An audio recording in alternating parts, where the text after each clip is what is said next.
Pakistan occupied Kashmir में हुआ एक बड़ा प्रदर्शन, और ये प्रदर्शन था शहबाज शरीफ सरकार के खिलाफ, मतलब पाकिस्तान के खिलाफ। और इसके एजेंडा जो था, इसका एजेंडा ये था कि हमारे पास आटा सब्सिडाइज रेट पे मिले, साथ में पावर यानी कि बिजली ठीक रेट पे मिले, मंगला पावर प्रोजेक्ट जो है उससे मिले, वो अच्छा चले, साथ में 12 असेंबली सीट्स जो उन्होंने नॉन डोमिसाइल वालों के लिए जो कि इंडिया से गए थे वहां पे, उनके लिए जो रखी थी उसे खत्म किया जाए। पाकिस्तान के खिलाफ प्रदर्शन था, बहुत बड़ा प्रदर्शन था। पीओके में प्रदर्शन बढ़ते जा रहे हैं, पीओके में एंटी पाकिस्तान फीलिंग बढ़ती जा रही है। जो हमारे डिफेंस मिनिस्टर साहब ने बोला था कि पीओके अपने आप आएगा, वो अब एकदम सच दिख रहा है। पीओके अब आने की मूड में है। ये प्रदर्शन बताते हैं कि पाकिस्तान से कितने नाराज हैं कि पाकिस्तान ऑक्यूपाइड कश्मीर में लोग। इंडियन साइड पे कभी भी ऐसा प्रदर्शन नहीं हुआ इतिहास में कि हम इंडिया से नाराज हैं। सारे प्रदर्शन ये हुए थे कि हम इस्लाम की वजह से जाना चाहते हैं पाकिस्तान के साथ, इस्लाम की वजह से वो इंडिया के खिलाफ थे। इस चीज की वजह से कि हमें गेहूं नहीं मिल रहा, आटा नहीं मिल रहा, कभी तेल चावल, कभी ये कि हमारी सीट्स कितनी हैं, इस पर कभी प्रदर्शन नहीं देखा गया। इतिहास गवाह है। यहाँ पर इंडिया की साइड पे जो प्रदर्शन हुआ करते थे, अब तो वो भी खत्म हो चुके, लेकिन जो प्रदर्शन हुआ करते थे 90s के दौर में, वो इसलिए होते थे कि हमारा इस पाकिस्तान से नाता क्या, ला इलाहा इल्लल्लाह, ऐसा कुछ पाकिस्तान में नहीं है। हमारे यहाँ पे लोग खुश थे सिर्फ इस्लाम की वजह से इंडिया के खिलाफ थे, लेकिन अब उन्हें भी समझ में आ गया कि इस्लाम नहीं, इंडिया में इस्लाम बहुत खुश है, इंडिया में इस्लाम के लोग खुश हैं। अब उन्हें भी समझ में आ गया, वो भी इंडिया के फेवर में बोलना शुरू हो गए हैं। वहां पर बीजेपी को जो सीट्स मिल रही है उससे पता चल रहा है कि इनफैक्ट डिस्ट्रिक्ट के जो इलेक्शंस हुए थे उसमें बीजेपी कश्मीर वाले एरिया में जहां पे प्योर मुस्लिम्स हैं, वहां पे बीजेपी वहां पर भी अच्छी जीत निकाली थी बीजेपी ने। तो ये हो क्या रहा है पाकिस्तान ऑक्यूपाइड कश्मीर में? क्या इंडियन साइड ऑफ कश्मीर देख करके वहां कर लोग बोलने लगे कि नहीं, अब हमें इंडिया के साथ मिलना है क्योंकि वहां पे लोग ज्यादा खुशहाल हैं? और इंडियन साइड ऑफ कश्मीर में जो भी स्टूडेंट्स हैं वो दिल्ली में जॉब करते हैं, वो कश्मीर में बैंगलोर में जॉब करते हैं, वो रेस्ट ऑफ द कंट्री में जॉब कर रहे हैं। इंडियन आर्मी में लाइन लगा करके, हजारों की लाइन लगा के इंडियन आर्मी ज्वाइन करते हैं वहां के लोग, और पाकिस्तान ऑक्यूपाइड कश्मीर से पाकिस्तानी आर्मी में जाने के लिए कोई तैयार नहीं। इसी भी बात करने के लिए हमारे साथ मेजर जनरल सिवाज सर, एक लंबे अरसे तक इंडियन आर्मी की सेवा की और अब भी भारत की सेवा में, देश की सेवा में लगे हैं। सर बहुत बहुत स्वागत आपका हमारे शो में। सर ये पाकिस्तान ऑक्यूपाइड कश्मीर में सर हो क्या रहा है? हाँ देखो, बिल्कुल सच्चाई है रोहित, आपने you hit the nail on the head. अगर आप दोनों तरफ देखें तो हालात में बहुत फर्क है। अगर पाकिस्तान में देखें तो वहाँ पर लोग जो हैं सड़कों पे खड़े हैं, चक्का जाम और शटर डाउन है। और ये अभी नहीं है, ये 2-3 साल से चल रहा है कि वहाँ पर खाने को दाने नहीं, पीने को पानी नहीं। वहाँ पर सच्चाई ये है कि आज की तारीख में आटा की कीमत बहुत ज़्यादा है, और यही नहीं, आटा, दाल, चीनी तीनों बहुत ज़्यादा कीमती हैं।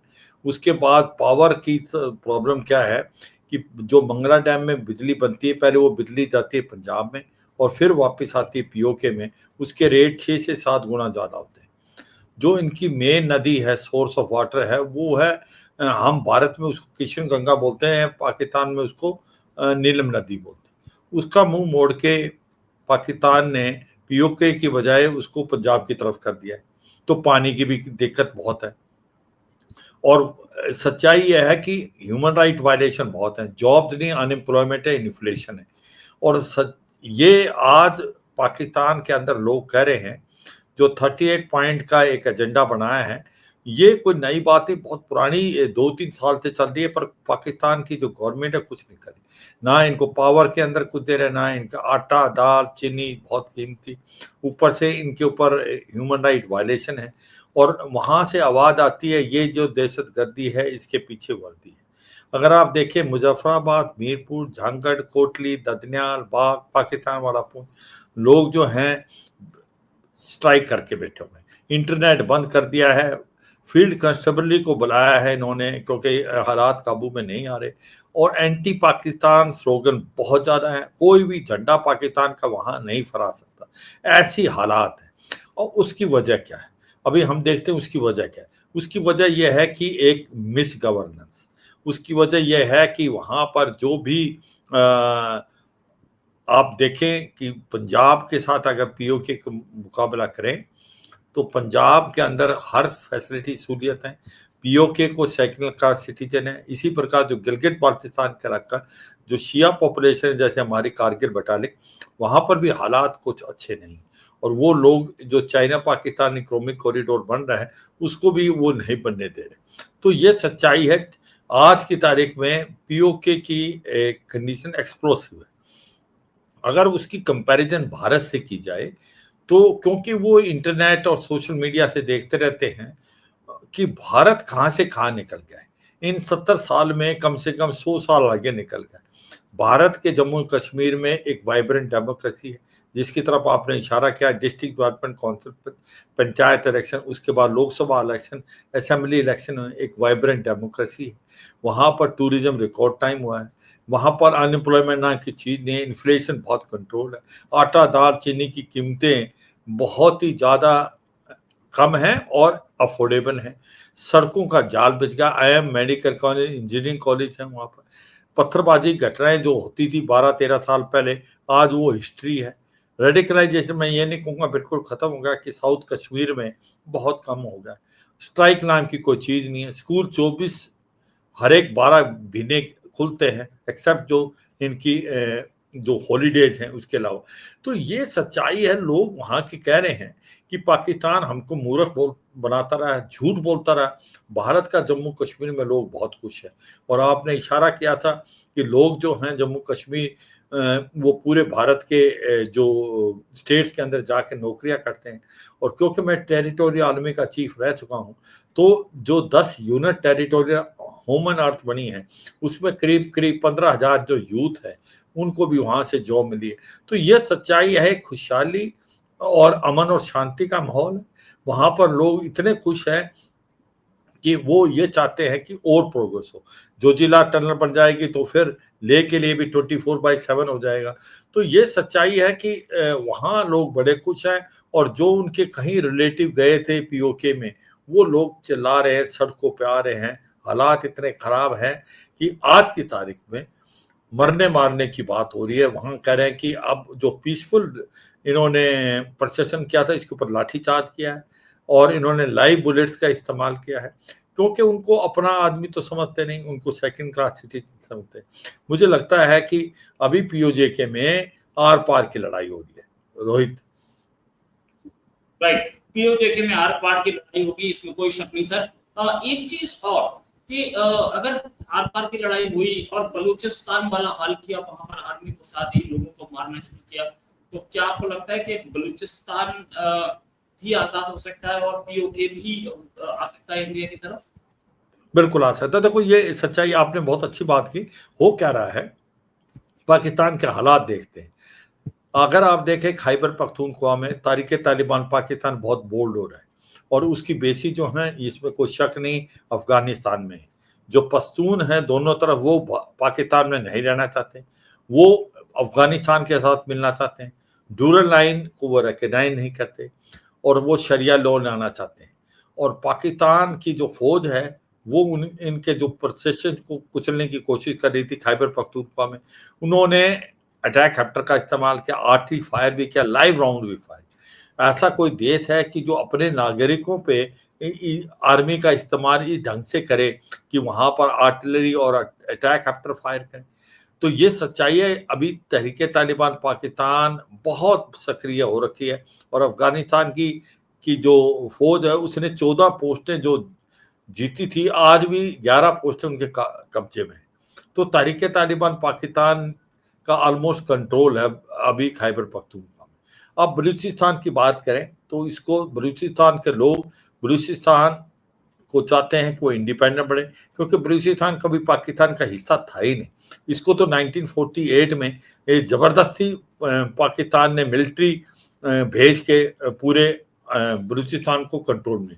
और ये भी बताएं व्यूअर्स को, जो ग्वादार था उसको पाकिस्तान ने ओमान से खरीदा है 1958 में। और आज की तारीख में यूं तो बलूचिस्तान सबसे बड़ा प्रोविंस है पाकिस्तान का, और रिच है रिसोर्सेज में, मिनरल्स में। वहाँ पर जिंक, कॉपर, कोबाल्ट अभी रेयर अर्थ मटेरियल की भी बात हो रही है, गैस, ऑयल है, मगर वो सारा का सारा इस्तेमाल कुछ भी है वो गवर्नमेंट यूज करती है। बलूचिस्तान सबसे पूरेस्ट प्रोविंस है आज की तारीख में पर कैपिटा में। वहाँ पर लोगों को एक प्रकार हालात बहुत खराब है, अनएम्प्लॉयमेंट, इन्फ्लेशन है। और जब ये चाइना पाकिस्तान इकोनॉमिक कॉरिडोर बना है, इससे वो ये समझते हैं कि अभी तक तो पाकिस्तान उनको एक्सप्लॉइट कर रहा था, अब चीन भी कर रहा है। ग्वादर जो पोर्ट है जहां पर मछुआरे बाहर जाते थे समुद्र में, अब वो भी नहीं जा सकते। तो बलूचिस्तान में बीएलए बहुत सक्रिय है, वो इनको मार रही है। जफर एक्सप्रेस के बाद 2-3 बार और एक्शन है, हर रोज कोई ना कोई 10 से 12 कैजुअलिटी होती है पाकिस्तान की फौज की वहां पर। और जो 12 डिस्ट्रिक्ट है, 12 के करीब, उसमें से 8 डिस्ट्रिक्ट जो हैं ऐसे हैं जहां पर ना कोई फौज है ना आर्मी, क्योंकि वहां पर कोई सर्व नहीं करना चाहता। एक डर का माहौल है फौज के अंदर, क्योंकि बलूचिस्तान में बीएलए बहुत सक्रिय हो रही है। तो ये हालात है बलूचिस्तान में। सिंध की भी हालात कोई खास है नहीं। ऐसा लगता है कि पाकिस्तान एक सिविल वार की तरफ जा रहा है, और मुझे लगता है आने वाले समय में यही होगा कि वहां पर सिविल वार होगा। पाकिस्तान के 4 टुकड़े होंगे, एक होगा बलूचिस्तान, खैबर पख्तूनख्वा, सिंध और पंजाब, और पीओजे के और गिलगित बाल्टिस्तान वो भारत में मिल जाएंगे। और वही इशारा आपको रोहित याद होगा हमारे डिफेंस मिनिस्टर ने किया कि हमारी तरफ तो इशारा ही काफी है, वहां के लोग खुद मिलना चाहते हैं। ये जो चक्का जाम और शटर डाउन स्ट्राइक की है, जिसको ये पीसफुल थे क्योंकि इनके ऊपर फायर किया इन्होंने जान के, वो यही है। वो कह रहे हैं कि भारत में हम मिलना चाहते हैं।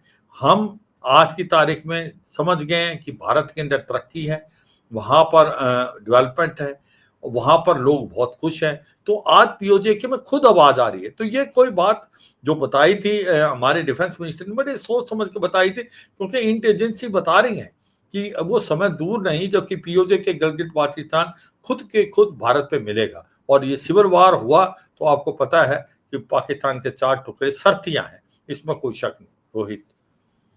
राइट। अच्छा सर, एक चीज और, पीओजे के और ये सारी चीजें एक तरफ, पाकिस्तान ऑक्यूपाइड कश्मीर वो सिचुएशन चल रहा है, या बलूचिस्तान वो सिचुएशन चल रहा है जहां एक आर्मी जुंटा रूल करता हो। क्योंकि अगर पॉलिटिशियंस रूल करें, हमारे बहुत सारे आर्मी के लोग पॉलिटिशियन भी बने हैं, लेकिन पॉलिटिशियन और आर्मी में फर्क क्या होता है कि आर्मी को वोट नहीं लेना होता, पॉलिटिशियंस को वोट लेना होता है। तो वो जनता की परवाह करते हैं, वो जनता के पास जाते हैं, उनकी प्रॉब्लम सुनते हैं।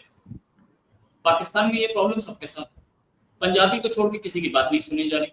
तो जो आप बोल रहे थे कि ये 4 टुकड़े जल्दी हो जाएंगे, क्या ये मिलिट्री और हावी होती जा रही है इस वजह से, या आपस के डिफरेंसेस, सिंधी सराइकी, सिंधी पंजाबी और ये बलूच पंजाबी, ये वाली वॉर है?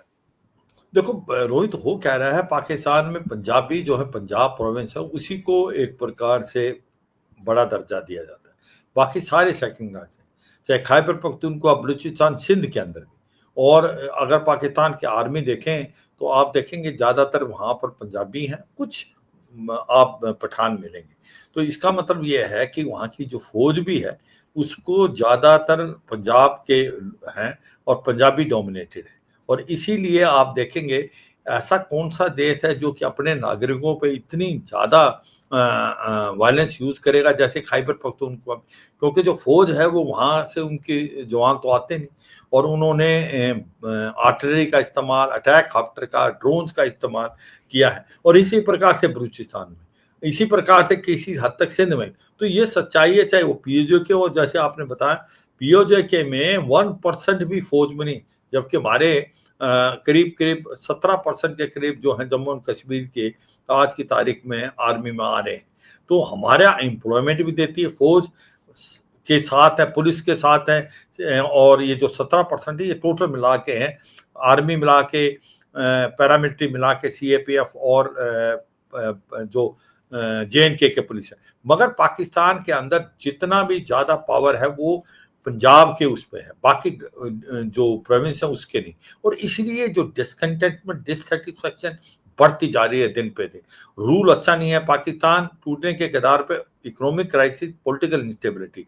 वो क्यों है वहां पर कि आप देखें वहां का जो डेट है 138 बिलियन डॉलर है, वहां का जो रुपी है वो एक साल में 77% गया। आज वो 300 रुपए के करीब है $1। उसके बाद इनका फॉरेन रिजर्व घट के $12 बिलियन है। एक भिन्ने का इंपोर्ट नहीं दे सकता। आज इनका जो एक्सपोर्ट टेक्सटाइल इंडस्ट्री करती तो ठप पड़ी है, इन्वेस्टमेंट आ नहीं रहे लॉ एंड ऑर्डर की प्रॉब्लम के कारण, और टेररिज्म बहुत ज्यादा है। और जो एक प्रकार से आप देखें इंपोर्ट बढ़ते जा रहे हैं। 26 बार पाकिस्तान जा चुका IMF से लोन लेने, अब वो लोन मिले। अभी इनको एक ही ट्रिक आई है, अमेरिका की पूंछ बन जाओ, अमेरिका के पीछे पीछे घूमो, वो अमेरिका जो बोलेगा वो करने को तैयार है, क्योंकि ये पैसे के लिए कुछ भी कर सकता पाकिस्तान। मगर सच्चाई यह है कि आज अमेरिका भी इनको बचा नहीं पाएगा। अब वाकई सिचुएशन बहुत खराब है, इतनी खराब है क्योंकि पॉलिटिकल इंस्टेबिलिटी, इकोनॉमिक क्राइसिस, आतंकवाद का बढ़ना, मुझे लगता है कि ये पाकिस्तान सिविल वॉर की तरफ जा रहा है। पाकिस्तान के 4 टुकड़े आने वाले समय में होके रहेंगे, खैबर पख्तूनख्वा, बलूचिस्तान, सिंध और पंजाब। और ये सच्चाई है POJ के और गिलगित बाल्टिस्तान। ऐसा लगता है आने वाले कुछ एक समय में भारत का जम्मू एंड कश्मीर के साथ मिल जाएगा। Rohit. Right, thanks a lot sir, जो आपने हमें बताया, सारी डिटेल्स दी। पाकिस्तान ऑक्यूपाइड कश्मीर वाकई में इंडिया में मिलता दिख रहा है, ऐसी रिपोर्ट्स सजेस्ट कर रही हैं। यही नहीं, दूसरी इंटेलिजेंस भी बता रही है कि वो पाकिस्तान से बहुत नाराज है, पाकिस्तान से अलग होना चाहता है। सर कुछ बोलना चाह रहे थे, आप ऐड करना चाह रहे थे? बिल्कुल बिल्कुल, बहुत बिल्कुल ठीक बोला आपने। ये भारत ने तो इशारा ही करना है, वो खुद मिलना चाहते हैं, क्योंकि वो हकीकत को देख चुके हैं। उनको लगा है कि जम्मू और कश्मीर में कैसे लोग अमन शांति, और ये जितनी झूठ ये फैलाता थे वहां की गवर्नमेंट, अब उनको पता लग गया जी। आज की दूध का दूध और पानी का पानी हो जाता सोशल मीडिया से। आज उनको पता लग गया कि कहाँ जम्मू कश्मीर और कहाँ POJ के रहेगा, तो वो खुद पे खुद मिलना चाहते हैं। और ये मुझे लगता है ये इशारा ही काफी है, आने वाले टाइम में ही होके रहेगा। Rohit, thanks a lot sir, thanks a lot for joining. उम्मीद है जल्दी डिस्कशन और करेंगे। अभी के लिए नमस्कार, धन्यवाद, जय हिंद। थैंक यू, जय हिंद।